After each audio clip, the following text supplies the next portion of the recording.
అందరికీ నమస్కారం. ఈరోజు కథ Hitler episode 204 Virat in serious condition. ఇక స్టోరీలోకి వెళ్తే బామ్మ ఇంటి నుంచి బయలుదేరిన హాస్ని ఇంకా విరాట్ ఒక వాటర్ ఫాల్ దగ్గరికి వెళ్తారు. కొండ మీదకు వెళ్ళి వ్యూ చూసి కిందకు దిగుతున్న వాళ్ళని కొన్ని కార్స్ వెంబడిస్తాయి. ఇద్దరి మధ్యలో ఫైట్ జరుగుతున్న సమయంలో ఒక కార్ వేగంగా వచ్చి విరాట్ కార్ను ఢీకొట్టింది. దాంతో గాలిలోకి ఎగిరిన కార్ నుండి హాస్నిని కిందకు తోసేసి దాస్ ఇంకా విరాట్ దిగే సమయంలో కార్ లోయలోకి పడిపోయింది. పాతాళంలోకి పడిపోయిన హాస్ని స్పృహ కోల్పోయింది. కాసేపటికి స్పృహలోకి వచ్చిన హాస్ని సెక్యూరిటీ గార్డ్ సహాయంతో లోయ కిందకి వచ్చి విరాట్ను వెతికే ప్రయత్నం చేసింది. వాళ్ళకి కాస్త దూరంలో నుజ్జు అయిపోయి రూపురేఖలు మారిపోయిన విరాట్ కార్ కనిపించింది. ఆ దృశ్యం చూడటంతోనే హాస్ని గుండా ఆగినంత పని అయిపోయింది. ఆ కార్ పరిస్థితి గమనించిన ఆమెకు దగ్గరికి వెళ్ళడానికి కూడా ధైర్యం సరిపోక దూరంగా చల్లం లేనట్లు నిలబడిపోయింది. అతను బ్రతికాడో లేదో తెలియక మనసు ఆందోళన చెందుతూ ఉంటే పెరిగిన గుండె చప్పుడును నిదానించుకుంటూ ఒక్కొక్క అడుగు వేసుకుంటూ దగ్గరికి వెళ్ళింది. అక్కడ కార్ లోపల స్పృహలో లేని విరాట్ కనిపించాడు.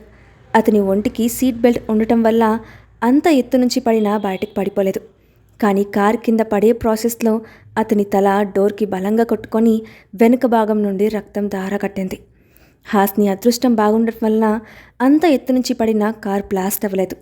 నెమ్మదిగా అతన్ని బయటికి తీసి ముఖం మీద నీళ్లు చల్లి అతన్ని పేరు పిలుస్తూ స్పృహలోకి తెప్పించే ప్రయత్నం చేసింది హాస్ని.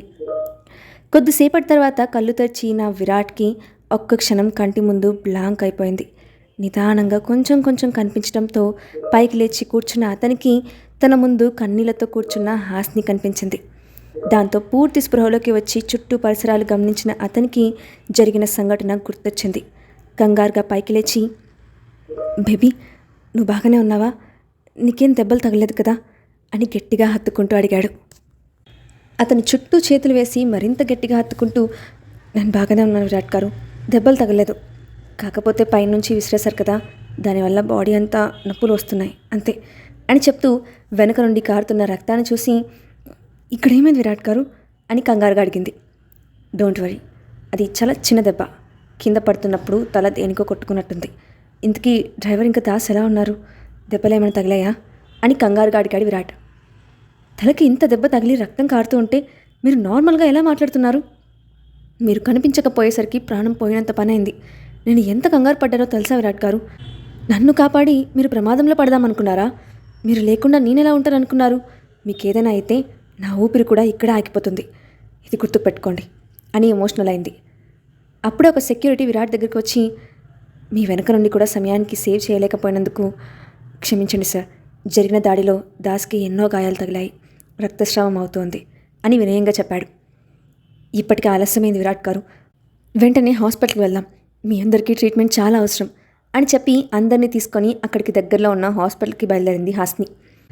చనిపోయిన డ్రైవర్ బాడీని తీసుకొని ఇతర సెక్యూరిటీ అతని ఇంటికి వెళ్ళగా మిగతా వాళ్ళతో కలిసి హాస్పిటల్కి చేరుకున్న హాస్ని డాక్టర్తో మాట్లాడి విరాట్ ఇంకా దాస్ ఇద్దరిని అడ్మిట్ చేసింది.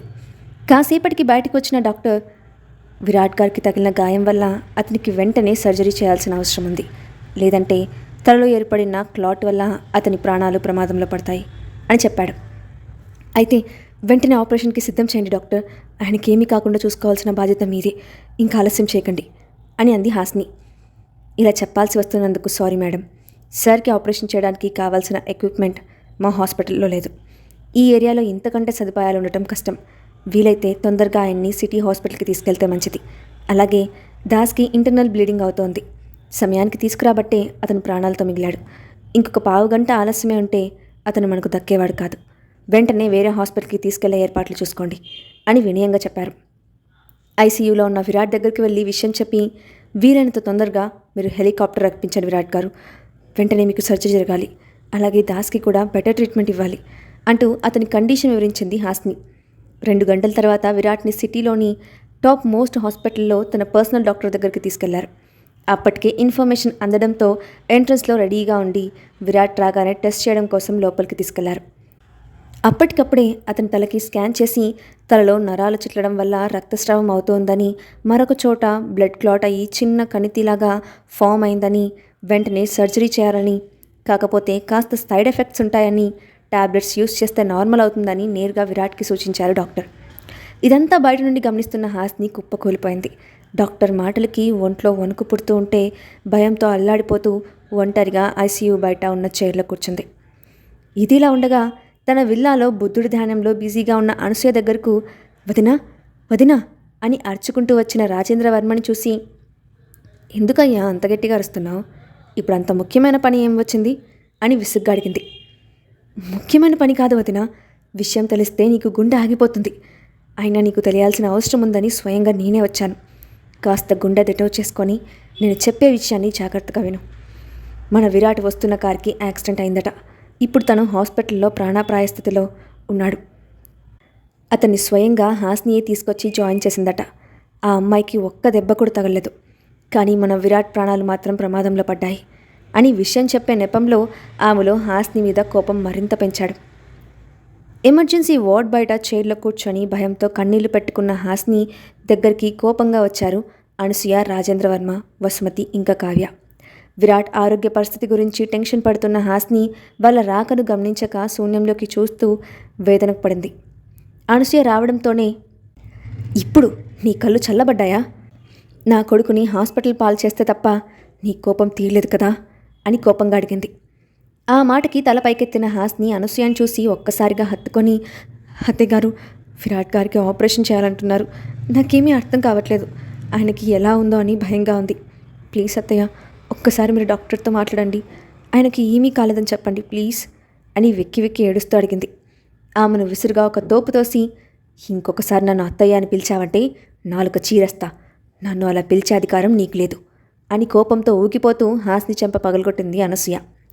ఆ దెబ్బకి కింద పడిపోయిన హాస్ని మండుతున్న చెంప మీద చేయి వేసుకొని, నన్ను ఎందుకు కొట్టారు అత్తయ్య? నేనేం తప్పు చేశాను అని ఏడుస్తూ అడిగింది. ఆమె ఆవేశం చూసిన రాజేంద్రవర్మ లోపలే క్రూరంగా నవ్వుతూ, వదినా, మీరు కాస్త శాంతించండి. ఆవేశపడితే మీ ఆరోగ్యం చెడిపోతుంది. మన విరాట్కి ఏమీ కాకుండా చూసుకుందాం అని సర్ది చెప్పే ప్రయత్నం చేశారు. నన్ను ఆపక రాజేంద్ర, ఈరోజు ఈ రాక్షసిని నా చేత్తో నేనే స్వయంగా చంపేస్తాను. కేవలం దీనివల్లే నా కొడుకు ఈ పరిస్థితుల్లో ఉన్నాడు. ఇలాంటి దాన్ని చంపినా పాపం లేదు అని ఆవేశంగా అరిచింది అనసూయ. మీ అబ్బాయిని నేనెందుకు చంపుతాను అత్తయ్య? అవసరం నాకేముంది? ఆయన ఇలాంటి పరిస్థితుల్లో ఉన్నప్పుడు మీరు ఇలా మాట్లాడడం ఏం బాగోలేదు. ఏదైనా ఉంటే ఆయనకు ఆపరేషన్ అయిన తర్వాత చూసుకుందాం. అప్పటి వరకు మీరు అనవసరపు వాదనలు పెట్టుకోకండి అని స్పష్టం చేసింది హాస్ని. నా కొడుకుని చావు అంచులకు తీసుకెళ్ళింది కాకుండా నాతోనే నీతులు చెప్తున్నావా? వాడిని చాపర్లో తీసుకొచ్చినప్పుడే ఎంత పెద్ద ప్రమాదంలో ఉన్నాడో అర్థమైంది. ఏ ముహూర్తాన వాడి జీవితంలో అడుగు పెట్టావో కానీ అప్పటి నుండి వాడి నెత్తి మీద దరిద్ర తాండవం చేస్తోంది. అసలు నేను పెళ్లి చేసుకోవడం కూడా నాకు ఇష్టం లేదు. నీలాంటిది వాడికి సరిపోదని, పెళ్లి చేసుకోవడానికి వీల్లేదని నెత్తి నోరు కొట్టుకొని చెప్పాను. నా మాట వినిపించుకోలేదు. కృతజ్ఞత అని చెప్పి నా చేతులను కట్టేశాడు. చిన్నప్పటి నుండి హాస్పిటల్ ముఖం కూడా చూడని వాడు నిన్ను పెళ్లి చేసుకున్న దగ్గర నుండి 2-3 సార్లు హాస్పిటల్ పాలయ్యాడు. ఇప్పుడు ఏకంగా చావు బతుకుల మధ్యలో ఊగిసలాడుతున్నాడు. నీలాంటి పాపిష్టిది ఇక్కడ ఉండడానికే వీల్లేదు. ఒక్క నిమిషం కూడా నా కంటి ముందు ఉండకు, వెళ్ళిపో అని గట్టిగా అరిచింది. మీరు ఏమన్నా నాకు అనవసరం. విరాట్ గారిని వదిలి వెళ్ళడం జరగని పని. ఆయన ఆరోగ్యం సర్దుకునే వరకు ఇక్కడే ఉంటాను. నన్ను వద్దనే అధికారం మీకు ఎవరికీ లేదు అని ఖచ్చితమైన స్వరంతో చెప్పింది హాస్ని. ఇది అధికారాల గురించి మాట్లాడే సమయం కాదు. నువ్వు ఇక్కడ ఉండటానికి కానీ నా కొడుక్కి కనిపించడానికి కానీ వీల్లేదు. వెంటనే బయటికి నడువు అని నిర్మోహమాటంగా చెప్పింది అనసూయ. ఈ డ్రామా మొత్తం మొదటి నుంచి చూస్తున్న కావ్య ఇంకా వసుమతి హాస్ని పరిస్థితికి నవ్వుకున్నారు. ఆమెను మరింత అవమానించాలని నిర్ణయించుకున్నారు. క్షమించండి అత్తయ్య, మీ అభిప్రాయం మీరు చెప్పారు.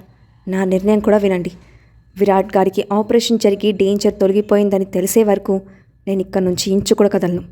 అంత కష్టంగా ఉంటే మీరే వెళ్ళిపోండి. లోపల ఉన్నది నా భర్త. అగ్ని సాక్షిగా 7 అడుగులు వేసింది మీలాంటి వారి మాటలకి బలి అవ్వడానికి కాదు. మరొకసారి మీ నోటి నుంచి ఆ మాట వస్తే ఊరుకోను అని ఎర్రబడ్డ కళ్ళతో వార్నింగ్ ఇచ్చింది హాస్ని. నాకే వార్నింగ్ ఇచ్చేంత ధైర్యం వచ్చిందా?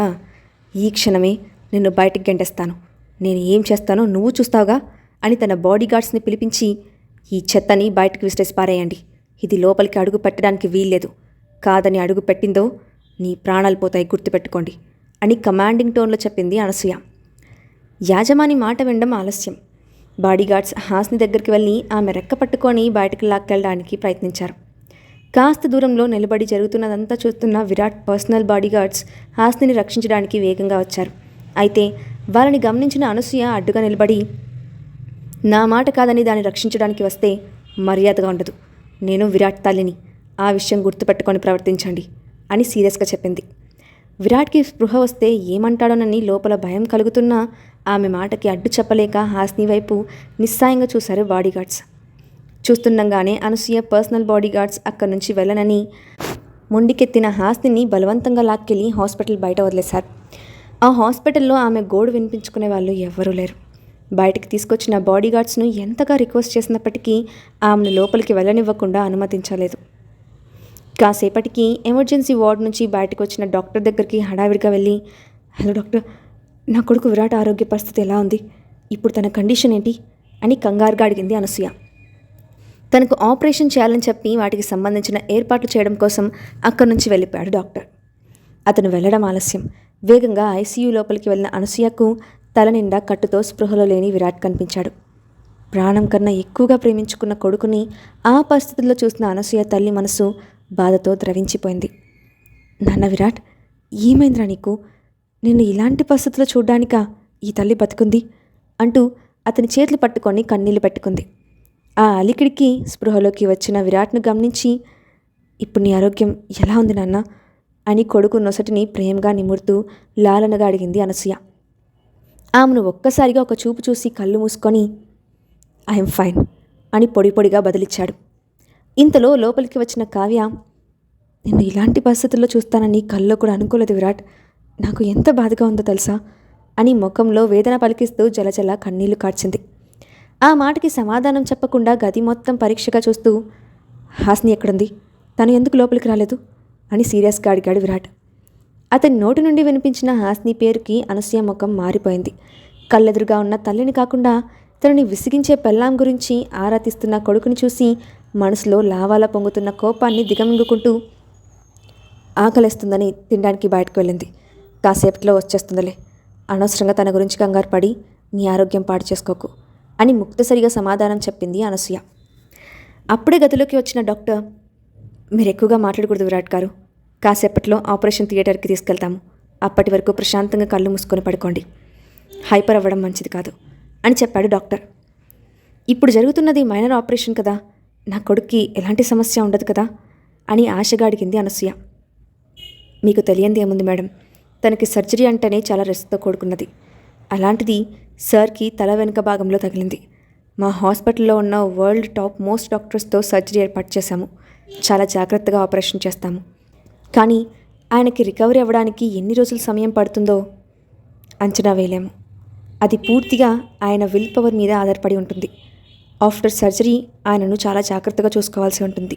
ఎలాంటి కాంప్లికేషన్స్ రాకుండా ఉండాలని ఆ దేవుణ్ణి ప్రార్థించడం తప్ప మనం చేయగలిగింది ఏమీ లేదు అని చెప్పడం ముగించాడు. ఇప్పుడు విరాట్ పరిస్థితి ఏంటి? ఆపరేషన్ సక్సెస్ అవుతుందా? హాస్ని పరిస్థితి తెలుసుకోగలుగుతారా? నెక్స్ట్ పార్ట్లో చూద్దాం. Thanks for watching.